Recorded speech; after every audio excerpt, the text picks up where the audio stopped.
Welcome to a depressing episode of the Jag Bros today. This is your host, Joey, here with my two older brothers, JT and Jack Raymond. And it is a sad day to be a Jacksonville Jaguar fan, a player, because we just got humiliated on our own field at home. This is not the first time this has happened, unfortunately. We got punched in the face and then stepped on and spit on. Now we have to listen to national media make fun of us, and we just have to sit there and take it because we never came off this bye. No one showed up. It was a terrible, terrible game. We will get into breaking down whatever little offense that we had. We will talk about how we can improve the offense, and then we will get into breaking down the defense, what the defense needs to do to improve, somehow give out a game ball, and then also start to talk a little bit about the coaching as well. But JT and Jack, how are you feeling after this dismal game? Yeah, my 3 words from Sunday is, number one, embarrassing. The only good news from Sunday was that we did not get flexed to that Sunday night spot because we got blown out in every aspect of the game, 35-3. Our defense got crushed. Our offense was turning over the ball left and right. And my second word was exposed, because these were the same flaws we've struggled with all season: turnovers on offense, offensive ruts, getting stuck drive after drive. And we just got exposed by a very, very good team, a hungry team. We were worried about them coming out hot. And man, did the 49ers come out from the jump and just own the game. And then the third one is eliminating all conversations that the Jaguars are an elite team at this point, because we're not. Because you can't get blown out twice at home and consider yourself to be one of the best teams in the league. Going into this game, I had the feeling that, you know what, maybe this is the 90s again.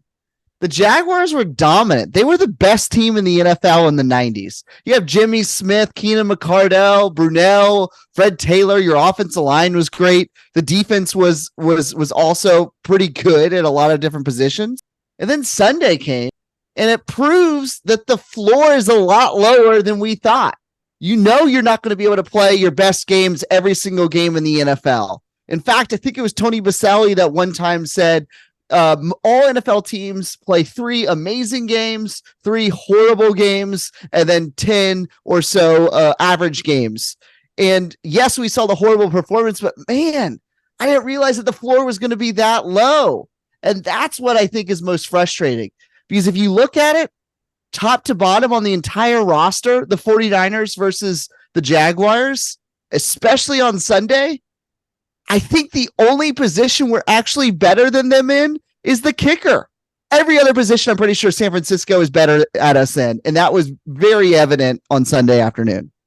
Well, they certainly played like it. I don't know if they have every position better than the talent that we have, but which position would you say we are definitively better than San Francisco? It's not on the D-line or the O-line, that's for sure. I would much rather have Deebo Samuels, Ayuk, and Kittle than Ingram and Kirk and Ridley. I wouldn't say that. I would say our wide receiver core is better than theirs. No way. You're ridiculous. Oh, come on. Who's I'm better? not saying Kirk is better than Ayuk. Kirk is most similar to Deebo Samuel, and Deebo Samuel is better than Kirk. We'll talk more about the offense in a second, but no, I'm pretty sure they're better. And even our best players, like a Josh Allen, I'd rather have Bosa. Like a Oluokun, I'd rather have Hall of Famer Warner. Even our better players are just slightly worse versions of what the San Francisco 49ers have. That's why I would say we were exposed, because I think, look, the Jaguars are not as bad as they played on Sunday. You know, everyone who's calling to blow up this team, no, that's not the point. I believe we're still a very good team, but we're not elite. We're not in the same category as the 49ers, the Eagles, the Chiefs, any other elite teams. We're in that good to very good category. And it showed because, look, this game feels a whole lot like that Texans game where everything went wrong as well. And you can't have 2 out of 9 games. That's almost a quarter of your games where you get blown out. And after the game, you're just saying, oh, I don't know what went wrong. I don't know how we got blown out so bad. You can't have that many games go that bad and say, hey, we are a real Super Bowl contender. We're good. I think we'll make the playoffs, but we haven't taken leaps forward. We've taken maybe a half step forward from last year. Yeah, I mean, this was a very similar game to the Texans game. And the fact of that is, in both those games, there were moments where if the offense could just turn it around, we were in the game. At halftime, we're only down 10 points. We had some good drives, it seemed like. We stalled out a little bit, but if we had just come out and stopped them and gotten a touchdown, then we're only down 3, and then it's a much closer game.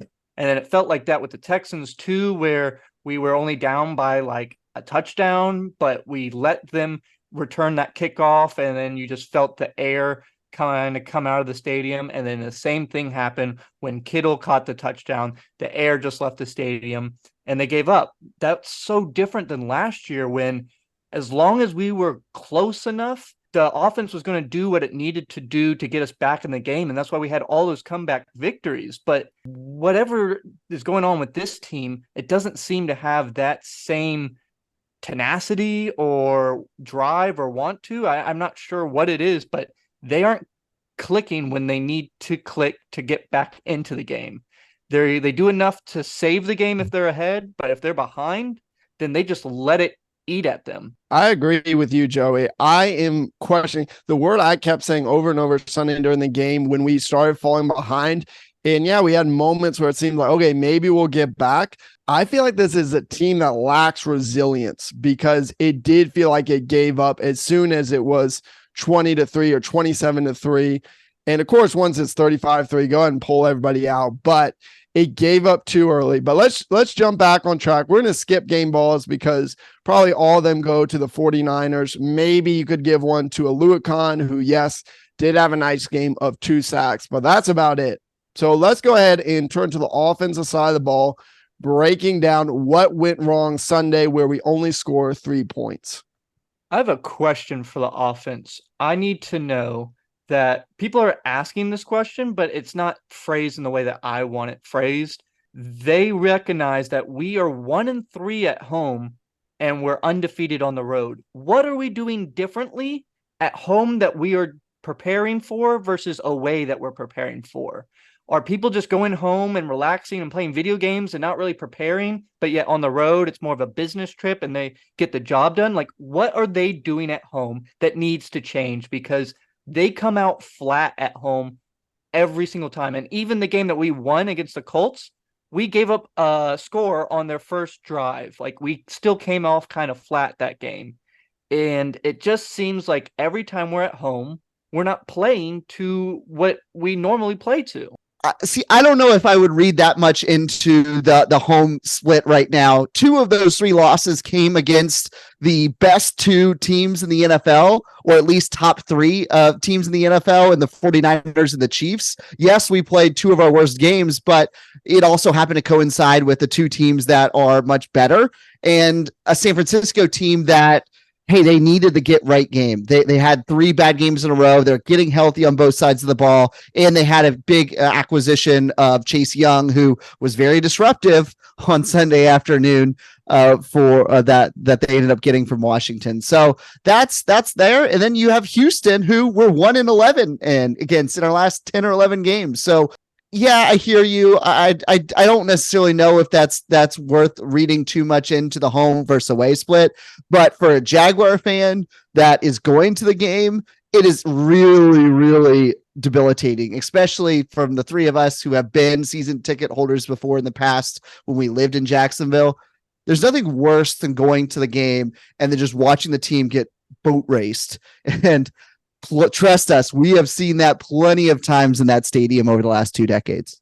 You know what I think it is? And I'm glad you brought this up, Joey. I don't know if that's necessarily home and away. I think the problem with this team is anytime we go into a game too confident is when we get exposed. I think we went into the season too confident and honestly got a little bit lucky in Indianapolis. and then got beat pretty bad by Kansas City, even though Travis Kelce didn't seem to be fully healthy. And we only scored 9 points against the Chiefs. And then we go get blown out against the Texans in the next game. And that seemed to be a wake-up call. And that's actually the language Doug Peterson used a lot was, hey, maybe in some ways, in a terrible way, this is a good thing for the team. And this is going to be yet another wake. I'm tired of wake-up calls. But what do you guys read into that? Do you think this is a wake-up call for the Jaguars offense? I think it should be. I mean, look, I'll be the first one to rant and rave. And if we lose to the Titans, trust me, that will be a meltdown to consider next week. But you heard it in the broadcast. That was until the broadcast switched over. If you were not outside of Jacksonville and did not get to watch the end of the fourth quarter. But yeah, the broadcast mentioned that Shanahan said he started to believe how good they were after they beat Dallas, they being the 49ers. And he started to buy their own press clippings and started to believe their own hype. And then what do? They turn around and lose 3 straight games, San Francisco. And then they had to get back to the basics. I think you're exactly right, Jack. I think that's well said. It's when we, and it's not just us, it's pretty much any team in the NFL starts to get overconfident. You have to realize that these other teams have just as much talent, if not in some cases more talent. And so it's going to be critical to take every game seriously. This might be a wake-up call, but I don't think it should be. I think every other game leading up to this game should be wake-up calls. It's not like the offense has been clicking at all this season. Trevor's been kind of miserable in stats. I understand he's playing higher than those numbers. They're still really hard to talk out of when people bring up Trevor Lawrence's numbers. We have Calvin Ridley, Christian Kirk, Evan Ingram are all stars and have high potential, and yet they're not reaching their potential. The only person who's reached their potential, I believe, is Travis Etienne, and we did not incorporate him enough in the offense last game. He barely got any rushing touches, and he wasn't in the passing game as much as I would like to see him in the passing game.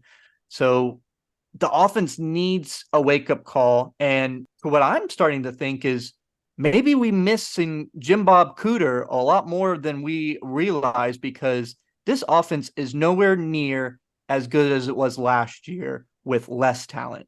Or, I mean, we have more talent now, but we had less talent last year, but we were better. And the only difference really is we don't have Jim Bob Cooter anymore. Yeah, and for those that don't know, Jim Bob Cooter was the passing game coordinator for the Jaguars, so one of the assistant offensive coaches. He's the offensive coordinator for the Colts, and their offense is really outperformed in a lot of ways. So you could be right, Joey. It could be Jim Bob Cooter is actually the guy with skills underneath Doug Peterson, and maybe less so on Press Taylor. That's a great call out. Yeah, the number of people calling for Press Taylor's firing, especially on Twitter, is a ton of people. I don't think, and I don't see the Jaguars, I don't see Doug Peterson making an in-season move, but if he was listening to the Jags Twitter right now, he certainly would. So as you look at the stats, again, no one really having a good day on the offense, only 3 points. The biggest stat to me was 4 turnovers. And JT, your key, apparently the Jaguars offense were not listening, because I do think if we executed where you called out in the preview of we can't keep getting to the other team's side of the field and not scoring, and we did that a ton on Sunday, especially on turnovers. Trevor with 2 interceptions, one of them yet again bouncing off Tank Bigsby, Mr. Turnover's hands, and then throwing an interception on 4th and 15. Taking a sack fumble from Trevor. And then Christian Kirk was the only guy who was having a good game with 6 catches for 104 yards. And what does he do? He fumbles it inside the 5-yard line. And so a brutal game where we drove the ball a little bit and just never, ever scored. Yeah, when we were breaking down this game, we said a couple of things. We said San Francisco is top 5 in most defensive categories. However, they can be passed on, and they're bottom 3rd when it comes to red zone and 3rd down defense. And what do, Jack? We don't convert on red zone opportunities or on opportunities when we're on the other side of the field. We're actually 0 for 2 on red zone opportunities. Additionally, we were 4 of 12 on third down. So neither one of those are going to be good enough to win a game, especially when you're playing against a team like San Francisco. Yeah, and I mean, we've not talked about the most egregious part of the offense so far, and that is the offensive line. Yes. Walker Little was way out of place at left guard. I don't know what Doug Peterson or anyone was thinking having him start at left guard when you have and just traded for a PFF rated number 8 or number 9 starting guard of all NFL. He's on your team, yet you are going to sit him for a guy who's never, ever played guard a full game in his life. And you want him to go up against the 49ers, who have the best D-line in the whole NFL? What are they smoking? What are they doing? Like, that made no sense. Walker Little was egregiously bad at left guard. Cam Robinson was exposed. Luke Fortner was just as bad as he always is. And Anton Harrison, unfortunately, is going up against Nick Bosa, possibly the best defensive lineman in NFL, and we're not helping him out at all, getting a chip on him. And we're just leaving a rookie out there on the best NFL player. I don't know what's going on with the coaching of the offensive line, but it is real bad, real bad. And it's a reason why Trevor is the lowest amount of time in the pocket of any quarterback in the NFL right now. He has 1.8 seconds before the pocket collapses, which is a full second behind some of the people that are up there toward the top. And additionally, what's also a stat that's kind of going into this is right now Trevor is 26th in quarterbacks for average depth of target, meaning the how far away does he target the thing. So if you're throwing it 10 yards, that would be a 10-yard average depth of target. If you're throwing it behind the line of scrimmage, that's 0 or negative, depending on how you're tracking that. But here's the situation: we're playing a game in a phone booth half the time, it feels like, where we're doing a lot of east-west passes, a lot of slip screens to ETN or to Ingram, a lot of stuff around the line of scrimmage, trying to take advantage of an over-aggressive pass rush.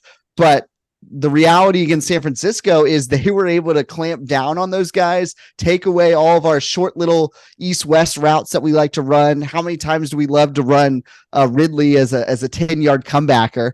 I feel like we almost never do anything creative with him. And the only person that has any type of creativity in his routes feels like it's Kirk. Look no further than Press Taylor when we're in the red zone. You want to know the route that they throw every single time when they throw to the end zone? It's a fade route, no matter who it is. To Ridley, pretty much always to Ridley, and it's always an incompletion. It's to Ridley because he's not big enough. He doesn't have the weight to push people around, and he's not tall enough to jump over anyone. The only person you could successfully do that with was Zay Jones, but he's hurt, and now he's also in some trouble, so we don't even know when we'll see him. So you have to come up with different ways. Why don't we throw it over the middle? Why do we not do crossing routes? You have a great tight end. You have some fast slot guys, yet we're trying to throw fade routes with 6-foot under dudes. And it's disgusting the lack of creativity we have when it gets to the red zone, because we run like 3 plays and that's it. Well, and I think that brings up, Joey, what you were texting about with us yesterday during the game. You know, I think we need to hit on right here. Okay, so we're 9 games in. We were exposed a lot of the same offensive problems, just to an even greater degree. So looking ahead, and here's my best advice to the Jaguars, to the Jaguars faithful, is for the Jaguars, watch the game, learn from the game today. For Jaguars faithful, listen to this breakdown. Pull out your memory stick from Men in Black, stare in the light, and forget everything that happened in that ugly game and look ahead. So as we look ahead, how does the offense fix these seemingly gigantic problems? Well, one thing you do have to give the offense some credit for is they do make adjustments as the season goes along. For example, we were were pounding the table that Ben Barch is not good enough at left guard. What do? Within a week or two, they moved to Shatley, and then from a week or two later, they're trying Walker Little. So realistically, Joey, I think they see what you see. My guess is whether it's Tennessee or against Houston, we're going to see Ezra Cleveland at some point in the starting lineup. Personally, I would like us to see Walker Little at right tackle and let Anton Harrison sit on the bench for a minute, because look, I mean, Walker Little didn't play a snap, it felt like, as a or as a rookie. So it's not the end of the world if you have a rookie right tackle sitting on the bench for a minute. So I like to see us actually put the best 5 on the offensive line. The one thing that I am concerned about is I still don't see a lot of passing game creativity. I still don't see us stretching the field enough. Even if we do some of those offensive line changes and giving Trevor some time, I'm not sure that we are taking advantage of some of the speed that we have on that team. And look, I mean, you look at how San Francisco used McCaffrey in the passing game. I think you have to using ETN that way. ETN needs to go from getting 2 to 3 targets in the passing game to probably somewhere between 3 to 5. And you're seeing him make some big time catches or attempts down the field, like the one last game. So let's unlock him a little bit. Those are the 2 things that I would call out. You hit it on the head, JT, on the getting Travis involved more in the passing game. I had that one written down as something that we needed to fix. I wanted to see him run maybe some more slot, like get him out into a wide receiver a little bit, not like make him a wide receiver. He is obviously a running back, but do what they do with Christian McCaffrey, and they throw it to him out of the slot sometimes, or they'll run a jet sweep, or, get him involved in multiple different facets instead of running the ball. And then obviously I have Ezra needs to start at left guard, no questions about it, and it needs to be done by the Titans game. I'm done looking at Walker Little at left guard, done looking at Shatley at left guard, put in Ezra now. What it seems like a lot of people are doing this year is getting people out of the box, and it's time to bring Press Taylor out of the box and down on the field. Maybe that will spring some creativity to him. Maybe the offense can start talking to him and seeing what they're seeing so they can call better plays.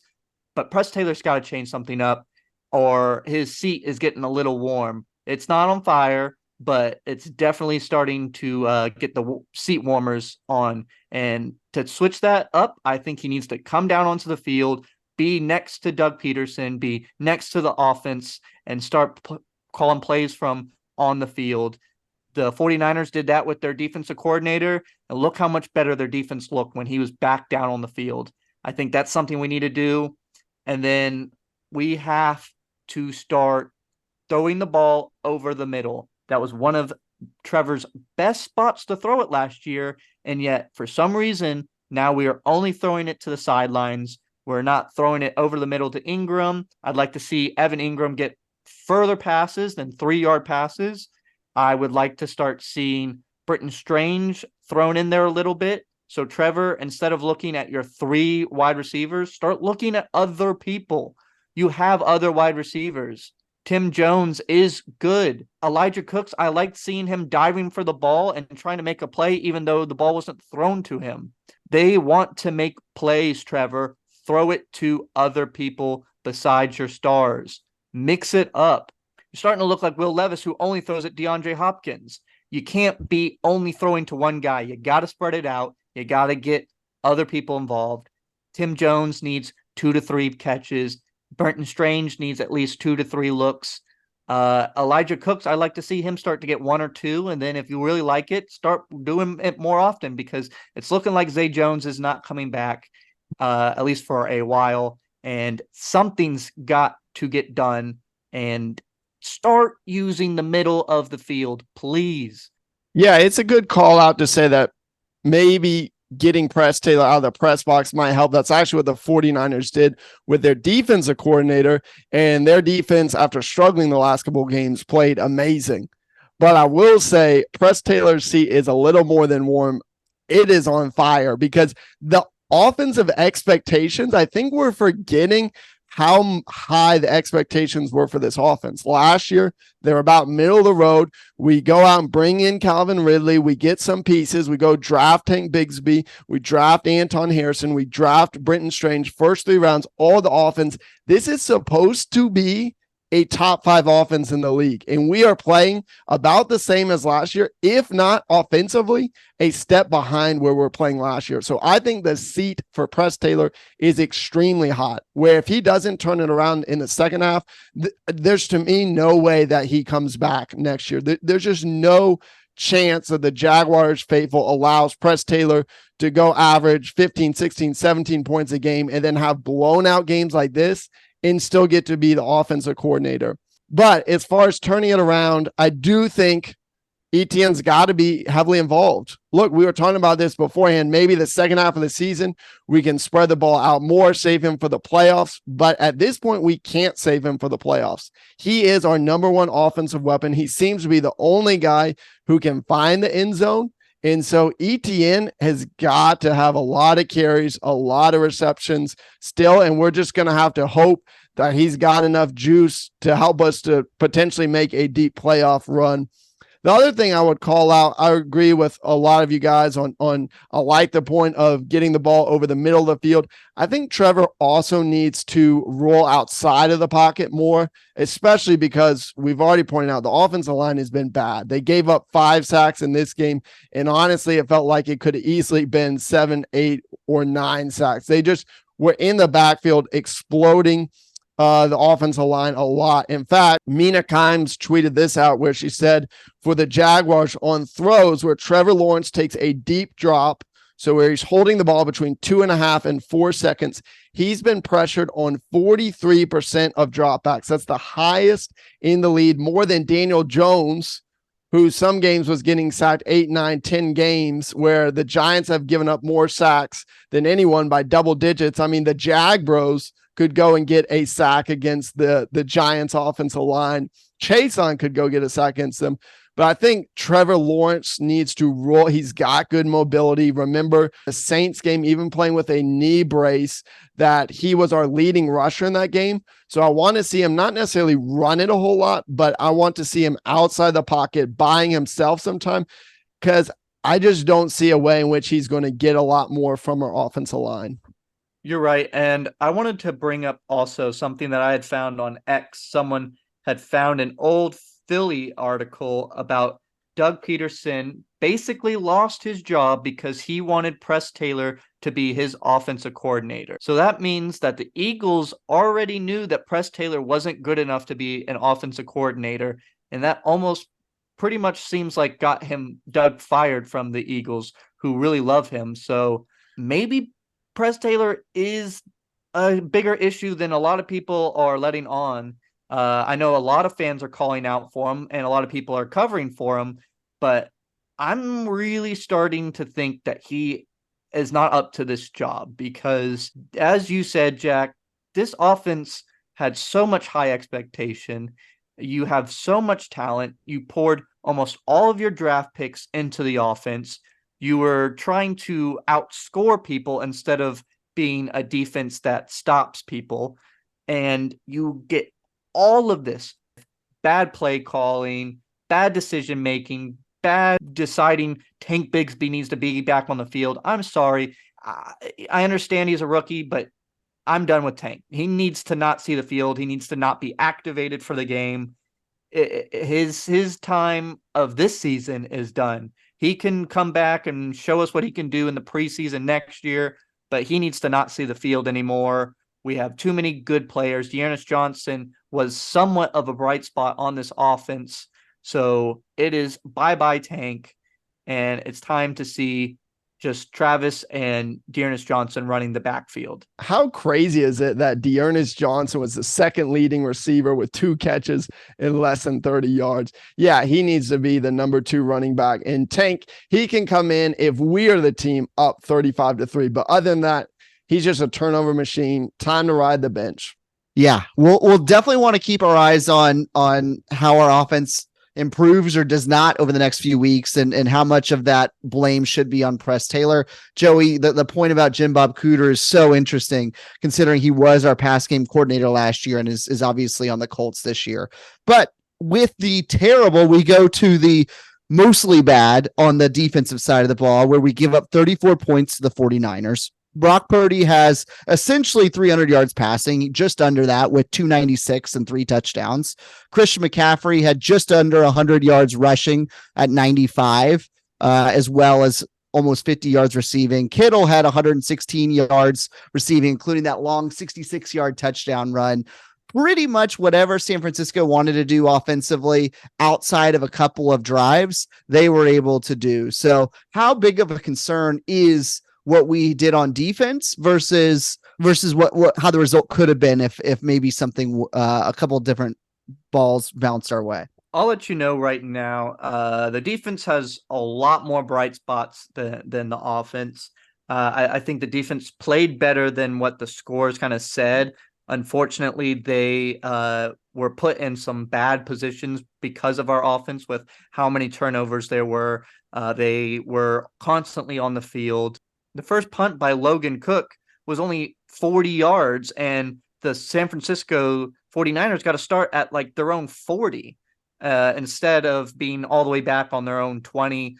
So it just felt like everything was fighting against the defense. They made a few stops, but they missed opportunities for sure. The first touchdown pass that Brock Purdy threw should have 1,000% been intercepted. He's running the opposite direction, just throws it up, and you had Tyson Campbell and Cisco there, and they both misread the ball, don't even really get close enough to put a hand on it, and let Ayuk just score a touchdown on an easy interception ball. Tyson Campbell played miserably. Maybe he shouldn't have been out there. Maybe he wasn't healed, but he looked slow. People were catching it all over on him. It did not look like the Tyson Campbell that we know. Cisco wasn't flying around as much as he was when the defense was playing well. It just wasn't quite clicking, but there was good moments on the defense at least. Yeah, I would give the defense certainly a better grade than the offense. I think the defense probably deserves about a C-, where the offense gets an F-. 3 points, 4 turnovers. It was pathetic. The pass rush was actually pretty decent, even with the 49ers having their full offensive line back with Trent Williams, potential Hall of Fame offensive tackle, back in the game. Josh Allen drew a holding against him, which is rare. This guy gives up maybe 1 sack a season. I think it's 2 in the last 3 years or 3 in the last 2 years, somewhere around that. Trayvon Walker had a couple of nice pass rushes where he forced an intentional grounding. And then, of course, Aluakon had 2 sacks, one of his highest sack totals ever. And so the defense had a few bright spots, but getting burnt on that play, especially to start the second half, was a dagger to the heart of the Jaguars. Number one, Devin Lloyd should not be the only person in single coverage on an explosive tight end such as George Kittle. He needed safety help, but that was also a huge misplay by Devin Lloyd, a 70+ yard touchdown. That was the killer to the Jaguars. Yeah, that put the nail in the coffin, but it felt like watching that game that Jacksonville really didn't have a whole lot to hope for on both sides of the ball. San Francisco was going to win that game from the beginning, and unfortunately, that's exactly what happened. Joey Campbell, I think, was on the injury report after the game too, so he must still be feeling a little bit of that. I agree with you; he was not his top-notch usual self. And Jack, I thought you called out the 2 people that I thought were the brightest stars. I thought Aluakon played a very, very nice game, especially when we sit him on a couple of different blitzes. I thought Walker has continued to be better. Look, it's frustrating when you compare him to like Aiden Hutchinson, but realistically, if we had picked him somewhere in the 5 to 10 spot on that draft, I think we're all really pleased with his production so far, because he is better than Tyson Alualu was. He's better than what Dante Fowler was. He was better than Andre Branch. He's better than a lot of these other guys we've spent high draft picks on. He's better than Chase is, and you can see that he's getting better each game. I thought he put more pressure on Brock Purdy at times, sometimes just a split second away from making a huge play, including that one right before George Kittle caught it. We also highlighted before the game that the number one person to watch on defense was going to be Devin Lloyd, because he was going to make or break our ability to win this game. And while he did have 10 tackles and did make some nice plays in the passing game, it was all too frequent that he would be lined up one-on-one with Christian McCaffrey or lined up one-on-one with Kittle. And for the most part, the 49ers were able to have their way. And look, give Shanahan credit. He's a great offensive coordinator. He's going to scheme things up to get guys open and to get preferable matchups. And that's just where you have to have some of your guys make plays. Devin Lloyd was known as a speed guy, was known as a smart defensive player. And look, if you just could have waved a wand and said like, hey, make one player play slightly better and you get a different result, I think it's probably Devin Lloyd, because of some of the key critical plays that he was involved in against, two Hall of Famers in McCaffrey and Kittle. You're right. The pass rush has definitely gotten better. Trayvon Walker's gotten better. Josh Allen is playing really well. Even when he's not getting a sack, he's at least back there a bunch of times, getting a bunch of pressures, making himself at least felt. And so if I hear another fan talk about how we need to go get a pass rusher, yes, we do, but that is not the most important thing right now. The pass rush is doing fine. Something has to change on this offense. I don't know what it is. I don't know how you can get them to turn it around, but something has to change, and that's what fans need to be crying about. I think people are crying about that too, Joey. Well, I know, but people are still asking for like another rusher, and I'm like, yeah, it'd be great. Look what at San Francisco did. Look at Chase Young. Chase Young wasn't just the guy that wasn't just an addition by adding him to the team. It was also an addition because Bosa magically gets a lot better because you can't leave him. You can't double both of them. Okay, I understand, but we still would lose if we had Chase Young and they didn't, because the offense still is not scoring. Our defense can be very good. We can hold them to 10 points, but guess what? We still lose 3-10 because our offense isn't scoring. We run a bend and don't break defense, and the way a bend and don't break defense works is when you have a offense that can score. So you can give up 20 points, but you're scoring 30 points, so you win. So you can go fix the defense after you fix the offense. You just spent all these draft picks. You just spent all this money in free agency. You have all the wires. Figure out how to tie them and wire them, because this offense has to start for you to fix the rest of it, because that's where it all boils down to. That is the engine to this team, is the offense. And right now your engine needs maintenance hardcore. Yes, I'm glad you brought up the offense again, because I forgot to mention this in our breakdown. This is a hot take I've been thinking about for a couple weeks.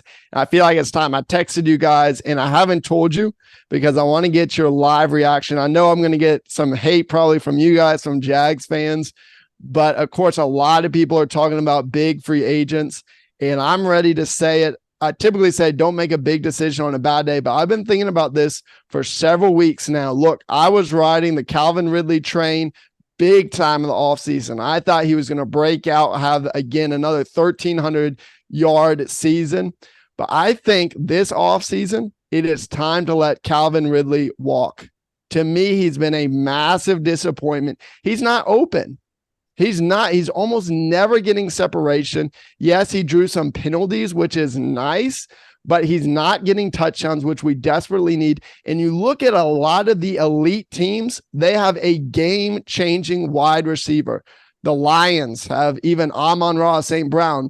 The Cowboys have CeeDee Lamb, who is dominating right now. The Vikings will have Justin Jefferson back soon. You have all of these elite wide receivers that are just taking over games, and Ridley has not been that.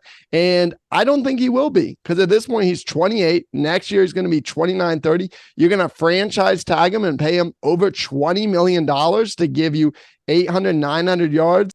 I think this is my hot take. I want y'all's reactions. I think this offseason, the Jaguars let Calvin Ridley walk.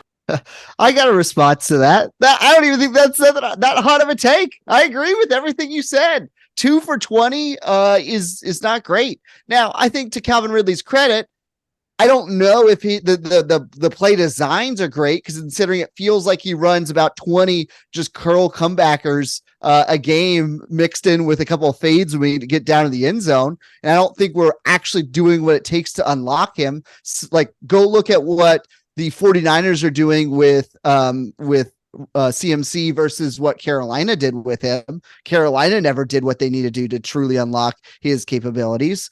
But yeah, he's not worth that much. And look, he's somebody who's still on his rookie deal. And for him, he should go out and get whoever's going to give him the most money. And yeah, I would save my money, go invest in a younger wide receiver, whether it's a T. Higgins. Look, I'd love to get T. Higgins or something like that if the Bengals end up giving him up, or go get a rookie.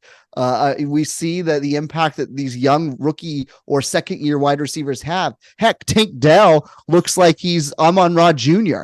and he looks really good right now for Houston. So it can be done. I'm 50-50 on this take. I mean, I think he's still a good wide receiver. I think JT hit it more on the head, is that we haven't unlocked him.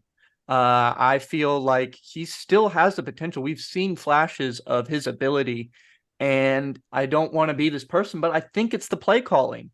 We are running the most simplest routes. They're out routes, or they're fades, or they're a curl. Like there's nothing flashy. I would hate to go on Madden and look at the plays that I would have to choose from being the offensive coordinator for the Jags offense, because obviously we don't have any sort of crossing routes or crisscross or a little pick route. Like, where is the plays drawn up? Anyone that we would bring in would really do that well because of the offense and the way it is running right now. I think you could have Stephon Diggs, Jamar Chase, and guess what? They'd be doing just as good as Calvin Ridley, because we aren't doing enough to unlock these players and their potential. We've never had a real star at wide receiver, and you can tell because we don't have any sort of plays to get them open. And he's not getting open, and I don't really think it's his fault. I think it's more the play calling fault, and I think that Press Taylor has to go, or we need to bring in someone to draw up new plays, because that's the only way to get Calvin Ridley back into this offense. It is obviously a dull offense. Strongly disagree on the Chase versus Ridley comments and some of those other. How? We don't throw it to Calvin Ridley. He's still only going to get 20 yards. It doesn't matter who you have at the wide receiver. If you don't throw it to him and you have stupid, simple wide receiver plays where they're covered automatically because you're not drawing them enough to get them open, then it doesn't matter who you have there. They aren't going to be good enough. But here's the problem. Do I agree? Yes. I think Press Taylor has play call. I can't find a single person other than maybe Doug Peterson, because he feels like he has to, saying, who's behind Press Taylor right now. I don't think anybody is behind Press Taylor or the offensive play calling. But the problem is, yes, are there some dumb routes that he runs, of course. But even on the routes where I see him just go for a straight bomb, he's not getting any separation. I can barely count on one hand the number of times where I feel like Calvin Ridley is open. He was supposed to be an elite route runner, and I just don't see him be open. So I would much rather, especially in a draft where I think you will see some top wide receivers fall to the first round. And JT, I love your point of look at what some of these rookie wide receivers are doing. Look at what some of these second year wide receivers are doing. I think you go high in the first round. Look at even just the rookies this year. Jordan Addison with Justin Jefferson now is tearing it up. Zay Flowers is having a very nice season. And so I think it's time to go Even though the Jaguars have had a lot of misses on wide receivers in the first round, I think 2024, it's time to go get a top wide receiver in the first round. Yeah, baby. Get a star. Get a star wide receiver. I'm tired of these average to above average wide receivers. I want a star. I want a playmaker. I want a difference maker that who cares who's calling the plays, because when Justin Jefferson is on the field, it doesn't even matter who's throwing him the ball. He's going to get 100, 130, 150 yards, and he's going to get touchdowns. And it feels like the only guy that can get a touchdown on this team is ETN. You just pointed it out, though. Calvin Ridley is known for his route running. And what does a good route runner do? Why are they called a good route runner? Because they can cut and they get their separations from the break on their route.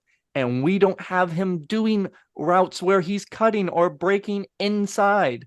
He's only ever doing a little out route, a little curl, or a fade.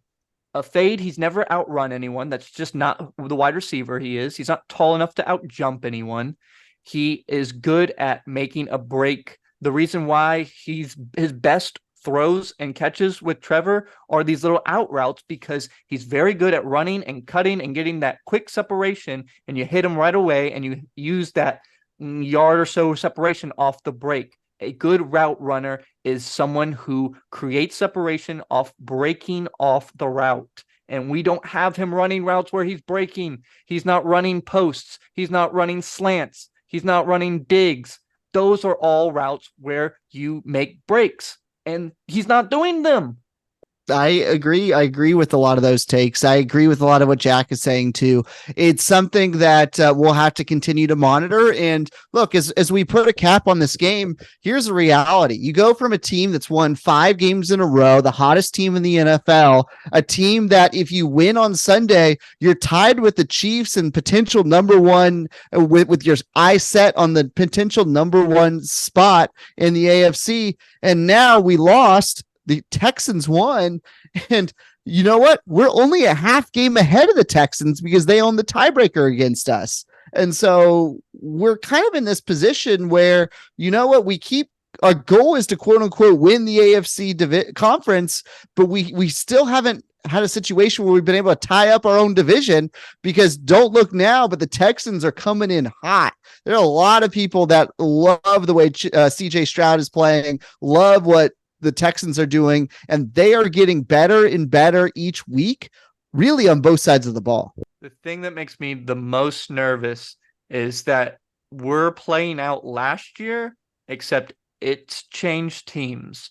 We might start looking like the Titans, who started off hot and might drop, and the Houston Texans are starting to look like the last year Jaguars, where they may get down, but they somehow come back and they make a game-winning drive. CJ Stroud's done it twice now, so we need to watch out. If we do what the Titans did and start losing games we need to win, and we start getting down on ourselves, then it is going to be a really sad season. So fix everything that needs to be fixed and come out and beat the Titans and right the ship, because it could be a really sucky season if we start getting down on ourselves. Yeah, the Titans is going to be a big game, hopefully a bounce back game for us.